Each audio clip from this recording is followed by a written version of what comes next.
Hello students, we were doing the chapter on saying please, and as we left the chapter in between due to some reasons, so today we will continue the chapter. This doesn't mean that the damages are negligible. We were talking about the damages which are caused by the insult which is done by somebody.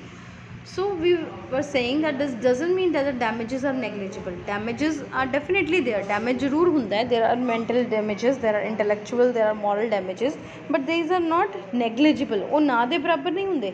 It is probable that the liftman was much more acutely hurt by what he regarded as a slur.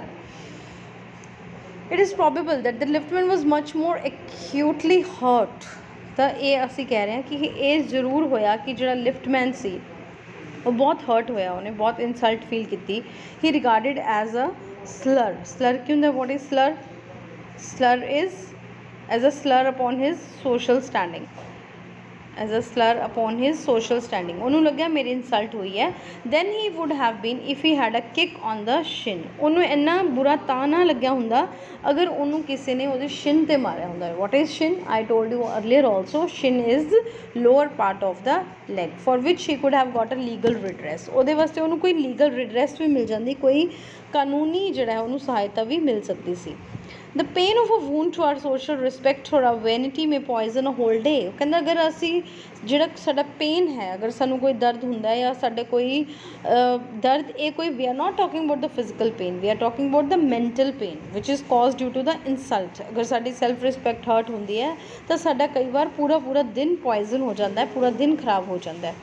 I can imagine that liftman denied the relief of throwing the author of his wound out of the lift, brooding over the insult by the hour and visiting it on his wife in the evening as the only way of restoring his equilibrium. ਤਾਂ ਜਿਹੜਾ writer ਹੈ ਉਹ ਕੀ ਕਹਿ ਰਿਹਾ ਕਿ ਜਿਹੜਾ ਲਿਫਟਮੈਨ ਸੀ ਉਹਨੇ ਆਪਣਾ ਸੰਤੁਲਨ ਹੀ how he got back his equilibrium. ਉਸਨੇ ਆਪਣਾ ਇਕੁਇਲਿਬਰੀਅਮ ਕਿਸ ਤਰ੍ਹਾਂ ਪ੍ਰਾਪਤ ਕੀਤਾ? How equilibrium. What is equilibrium? Equilibrium is ਸੰਤੁਲਨ. ਉਹਨੇ ਆਪਣਾ ਸੰਤੁਲਨ ਦੁਬਾਰਾ ਕਿਵੇਂ ਬਣਾਇਆ? By visiting his anger on his wife. For there are few things more catching than bad temper and bad manners. ਉਹ ਕਹਿੰਦੇ ਬਹੁਤ ਘੱਟ ਚੀਜ਼ਾਂ ਹੁੰਦੀਆਂ ਨੇ ਜਿਹੜੀਆਂ ਬੈਡ ਮੈਨਰਸ ਅਤੇ ਬੈਡ ਟੈਂਪਰ ਨਾਲੋਂ ਜ਼ਿਆਦਾ ਕੈਚੀ ਹੁੰਦੀਆਂ ਨੇ. ਜਦੋਂ ਇੱਕ ਬੰਦੇ ਦਾ ਮੂਡ ਖਰਾਬ ਹੁੰਦਾ ਤਾਂ ਉਹਨੂੰ ਦੇਖ ਕੇ ਦੂਜੇ ਦਾ ਵੀ ਖਰਾਬ ਹੋ ਜਾਂਦਾ. So it becomes catchy. Then writer is giving us one more example, and that is when Sir Anthony Absolute, Bullet Captain Absolute, ਇੱਕ ਬੰਦਾ ਸੀ, ਇੱਕ ਇਨਸਾਨ ਸੀ ਜਿਹਦਾ ਨਾਮ ਕੀ ਸੀ? Anthony absolute. ਹੀ ਬੁਲਟ ਕੈਪਟਨ ਐਬਸੋਲਿਊਟ. ਜਦੋਂ ਉਹਨੇ ਕੈਪਟਨ ਐਬਸੋਲਿਊਟ ਨਾਮ ਦੇ ਇਨਸਾਨ ਨੂੰ ਬੁਲੀ ਕੀਤਾ, ਉਹਦੇ 'ਤੇ ਰੋਬ ਮਾਰਨ ਦੀ ਕੋਸ਼ਿਸ਼ ਕੀਤੀ, and the latter went out and bullied his man fag. ਤਾਂ ਦੂਜਾ ਵੀ ਬਾਹਰ ਗਿਆ ਤਾਂ ਉਹਨੇ ਉਸ ਤੋਂ ਅੱਗੇ ਜਿਹੜਾ ਉਸਦਾ ਜੂਨੀਅਰ ਸੀ ਫੈਗ, ਉਸਨੂੰ ਬੁਲੀ ਕੀਤਾ. Whereupon fag went downstairs. Fag ਥੱਲੇ ਗਿਆ and kick the page boy. ਉਹਨੂੰ ਕਿਹਨੂੰ ਬੁਲੂ ਕੀਤਾ? ਪੇਜ ਬॉय ਨੂੰ ਉਹਨੇ ਕਿਕ ਕੀਤਾ. Probably the man who said chop to the liftman was really only getting back on his employer who had not said good morning to him because he himself had been henpecked at breakfast by his wife. ਤਾਂ ਉਹ ਕਹਿ ਰਹੇ ਕਿ ਜਿਹੜਾ ਲਿਫਟਮੈਨ ਸੀ ਉਹਨੂੰ ਕਿਉਂ ਜਿਹੜਾ passenger ਸੀ, ਜਿਹੜਾ ਲਿਫਟਮੈਨ ਕੋਲ ਆਇਆ ਸੀ, ਉਹਨੂੰ ਕਿਉਂ ਗੁੱਸਾ ਆਇਆ ਸੀ? ਕਿਉਂਕਿ ਉਹਨੂੰ ਉਹਦੇ ਇੰਪਲੋਇਰ ਨੇ ਸਹੀ ਤਰ੍ਹਾਂ ਟਰੀਟ ਨਹੀਂ ਕੀਤਾ ਸੀ. ਉਹਨੇ ਸਵੇਰੇ ਉਹਨੂੰ ਗੁੱਡ ਮਾਰਨਿੰਗ ਦਾ ਜਵਾਬ ਨਹੀਂ ਦਿੱਤਾ ਸੀ because he himself had been henpecked at breakfast by his wife. ਅਤੇ ਇੰਪਲੋਇਰ ਨੇ ਕਿਉਂ ਨਹੀਂ ਦਿੱਤਾ? ਕਿਉਂਕਿ ਉਹ ਖੁਦ ਉਹਦੀ ਵਾਈਫ ਨੇ ਉਹਦੇ ਨਾਲ ਸਹੀ ਤਰੀਕੇ ਨਾਲ ਵਿਵਹਾਰ ਨਹੀਂ ਕੀਤਾ ਸੀ. ਵਾਈਫ ਨੇ ਕਿਉਂ ਨਹੀਂ ਕੀਤਾ? To whom the cook had been insolent. ਜਿਹਨੂੰ ਜਿਹੜਾ ਕਿਉਂਕਿ ਉਹਦੇ ਨਾਲ ਜਿਹੜਾ ਕੁੱਕ ਹੈ ਹੀ ਹੈਡ ਬੀਨ ਇੰਸੋਲੈਂਟ, ਮਤਲਬ ਉਹਨੇ ਤਾਂ ਉਹਦੇ ਨਾਲ ਕੋਈ ਬਦਤਮੀਜ਼ੀ ਕੀਤੀ ਸੀ. He had been because the housemaid had answer her back. ਹੁਣ ਜਿਹੜਾ ਕੁੱਕ ਹੈ ਉਹ ਕਿਉਂ ਗੁੱਸੇ ਸੀ ਜਾਂ ਉਹਨੇ ਕਿਉਂ ਕੋਈ ਬਦਤਮੀਜ਼ੀ ਕੀਤੀ? Because he was also upset with the housemaid, ਕਿਉਂਕਿ ਹਾਊਸਮੇਡ ਨੇ ਉਹਨੂੰ ਕਿਸੇ ਗੱਲ 'ਤੇ ਕੋਈ ਪੁੱਠਾ ਜਵਾਬ ਦਿੱਤਾ ਸੀ. So he says that we infect the world with our ill humours, ਕਿ ਅਸੀਂ ਆਪਣੇ ਬੁਰੇ ਵਿਵਹਾਰ ਨਾਲ ਪੂਰੀ ਦੁਨੀਆ ਨੂੰ ਦੂਸ਼ਿਤ ਕਰ ਦਿੰਦੇ ਹਾਂ, ਇਨਫੈਕਟ ਕਰ ਦਿੰਦੇ ਹਾਂ. Bad manners probably do more to poison the stream of the general life than all the crimes in the calendar. ਤਾਂ ਉਹ ਕਹਿੰਦੇ ਜਿਹੜੇ ਬੈਡ ਮੈਨਰਸ ਨੇ, ਜਿੰਨੇ ਵੀ ਹੋਰ ਗੁਨਾਹ ਨੇ, ਬੁਰੇ ਕੰਮ ਨੇ, ਉਹਨਾਂ ਨਾਲੋਂ ਜ਼ਿਆਦਾ ਜਿਹੜੇ ਬੈਡ ਮੈਨਰਸ ਨੇ ਉਹ ਸਾਡੀ ਜ਼ਿੰਦਗੀ ਨੂੰ ਪੋਇਜ਼ਨ ਕਰਦੇ ਨੇ, ਜ਼ਹਿਰੀਲਾ ਬਣਾ ਦਿੰਦੇ ਨੇ. For one wife who gets a black eye from an otherwise good-natured husband, there are 100 who live a life of martyrdom under the shadow of a morose temper. ਕਹਿੰਦੇ ਇੱਕ ਵਾਈਫ ਜਿਹਨੂੰ ਆਪਣੇ ਵੈਸੇ ਅੱਛੇ ਹਸਬੈਂਡ ਹੋ, ਜਿਹਦੇ ਹਸਬੈਂਡ ਦੀ nature ਵੈਸੇ ਅੱਛੀ ਹੈ, ਇਜ਼ ਗੁੱਡ ਨੇਚਰਡ, ਕੋਈ ਉਹਨੂੰ ਅੱਖ ਦਿਖਾਉਂਦਾ ਜਾਂ ਉਹਨੂੰ ਕੁਛ ਡਾਂਟ ਪੈਂਦੀ ਹੈ, there are 100 who live a life of martyrdom। ਤਾਂ ਇਸ ਤਰ੍ਹਾਂ ਦੇ ਕਈ ਸੈਂਕੜੇ ਲੋਕ ਨੇ ਜਿਹੜੇ ਇਸ ਤਰ੍ਹਾਂ ਦੇ ਗੁੱਸੇ ਦੇ ਸ਼ਿਕਾਰ ਹੁੰਦੇ ਨੇ, but all the same the law cannot become the guardian of R private manners. But ਜਿਹੜਾ ਲਾਅ ਹੈ, ਜਿਹੜਾ ਕਾਨੂੰਨ ਹੈ, ਉਹ ਸਾਡੇ ਪ੍ਰਾਈਵੇਟ ਮੈਨਰਸ ਦਾ ਗਾਰਡੀਅਨ ਜਾਂ ਰਖਵਾਲਾ ਨਹੀਂ ਹੋ ਸਕਦਾ। No decalogue could cover the vast area of offences and no court could administer a law which governed our social civilities।